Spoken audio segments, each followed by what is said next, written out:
Welcome back to another NCUT movie review, and today I want to talk about a movie that actually surprised the hell out of me, and I reckon it will surprise the hell out of you too, and that is the movie Send Help. Now this is Sam Raimi's 2026 horror, thriller, comedy, action, adventure, romance, sci-fi, fantasy, literally, it encompasses every genre you can possibly think of. And to sum it up, it's probably Evil Dead meets The Office. It's the best way to describe this movie. And this is probably the most white-collar work of fantasy movie I've ever watched. How many of you guys want to murder your boss or get trapped on an island where you are now the boss? Because this is what it is. The whole plot of the film is that they crash land on an island and they got to survive to get off of it. That's pretty straightforward. My dream is to crash land on an island with Rachel McAdams, and if that happens, don't send help.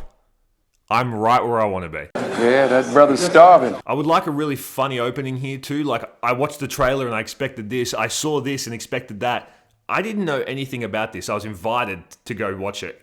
Surprisingly, very happy to go see it though. You have one plane crash, two people survive on a deserted island. Sounds like the start to a porn intro. So Rachel McAdams is playing Linda Little, who is the quiet, overlooked strategist, and she's kind of like a planner that everyone secretly hates. You know, one of those people who try so hard to be related to, but they just kind of don't fit in at all? This is her character to a T. Not to mention that she also eats a tuna fish sandwich, which is borderline criminal considering they're in an office environment. And on the other hand, we have Bradley Preston, who is played by Dylan O'Brien, who is a fake alpha male, basically. He's a true narcissist, and he won't allow such a pathetic peasant loser like Linda Little to get a promotion that his dad promised her before he passed. Now, unfortunately, his arrogant, entitled son has now taken over his Fortune 500 company, which is the only thing he cares about. That pretty much sums him up quite nicely. Now, let's fast forward to the good bits, because it just turns into pure chaos. Linda turns into like a mixture of Bear Grylls and Phyllis from The Office. She just goes ham. She's just in her element. But the problem with her character is that they just threw that at you, that she was like a survivalist and she enjoys being on an island and because she watches Survivor. But there's like no practical work. Has she ever been on an island before doing this stuff? Has she done anything else bar watch a movie and read a book about it, or watch a TV show and read a book about it? I mean, I need answers to these questions, you know? Or maybe I'm taking that a little too seriously. I mean, it is supposed to be a fun film after all. He in fact was taking it too seriously and reading way too deep into a light-hearted film. This guy cannot be serious. So I thought I might throw a little gimmick in there.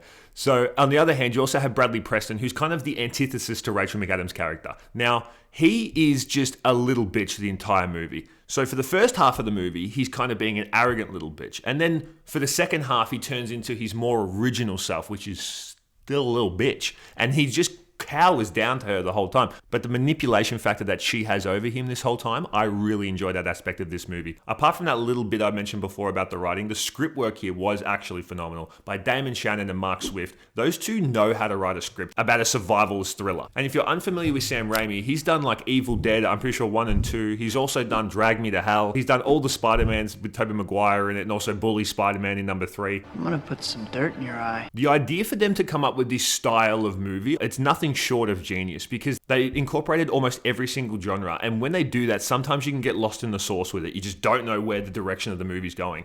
However, it works super well in this one, and I was pretty much hooked on the movie the entire time. I really couldn't take my eyes off. You don't truly know what's going on in the whole movie. You kind of can speculate where the storylines might end, but they never really do. And if they do, they end majority to a dead end. So you're just left there like, okay, I don't know what to think anymore. What's the conclusion going to come to? I'm still left with a little bit of questions now, but the main ones I had was, is she going to turn on him? Is he going to turn on her? Are they going to get off this island? How long have they been there for? Should you like and subscribe? All these questions, these very prominent questions you should probably listen to and probably do. These are the main takeaways from the movie. And for some more serious film enthusiasts, I would say, a lot of the Dutch angle is used here, and that's like a angle to encompass a bit of like what the hell is going on here, a little bit of terror to the viewer. It's almost synonymous with these types of movies, and that's what they need to use in something like a thriller. And something like a Jaws would be a very good correlation of when to use that angle. And speaking of great angles, there was a slow pan zoom coming back where you see an unblurring of a spider web and a spider chilling on that web. I was like, okay, well, these two main characters are going into the cave. Maybe they're going to get bitten by this spider, and this is where we're going to see like how they're going to combat the venom. That never ever happened, okay? The whole point of that shot was to shout out to Spider-Man, okay? it's incredible thinking by the director of like, how can I incorporate my past movies as like a little, what's it called when you pay respect to a movie? Why can I not think of the word? A little homage that they throw out here to Spider-Man. I like that a lot. The whole aspect of that romance probably kept you alive into the story as well, because that was like giving you an internal battle of whose side am I on, his or hers. He has been kind of like taken advantage of this whole time on the island. However, he was taking advantage of her in the office for majority of the movie, for the start of the movie, and probably for majority of her life for those 7 years at that business. So that's where you are internally battling with yourself. That was a really good take from this movie. And I haven't even gotten to the best part either. It's the ending.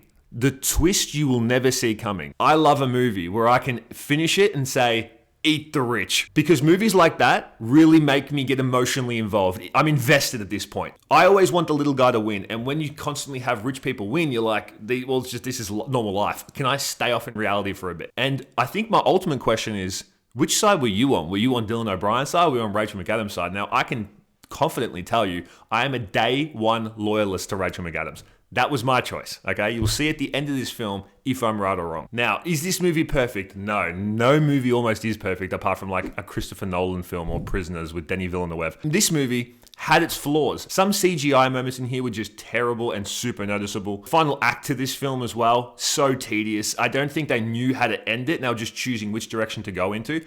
I actually did enjoy the direction they did finish off in though. I thought that was, even though it took them a while to get there, that was probably the best option, because if they didn't go down that route, it would be like, I'm stuck here not knowing what to think or do, and that's the end of it. Like, the 2 hours and I'm now pissed off at the movie because they didn't end it the way I expected it to, or the way where I was like, oh, that's shit. Because you know when some horror movies end, you're like, what's the point of ending it? Just fucking kill the main character off now. Like, that would be a better ending. But this one, it ended pretty good. If you're into survivalist movies, kind of like Castaway or something like Red Eye, which Rachel McAdams was also in with Cillian Murphy, then this is the movie for you. I recommend it ASAP. If you're into a bit of thriller with a murderous edge and a bit of a workplace trauma, then this is definitely for you. You need to go see it. And that brings me to the NCUT rating. It's going to get an 8.5 from me. Now, I think that's well deserved, because if you leave the film thinking, shit, this was pretty good for something I didn't expect or to be good or know anything about it going in, I think it deserves a pretty high rating. Now, I need to go catch a plane and hopefully Rachel McAdams is in it so I can crash on a survivalist island like that.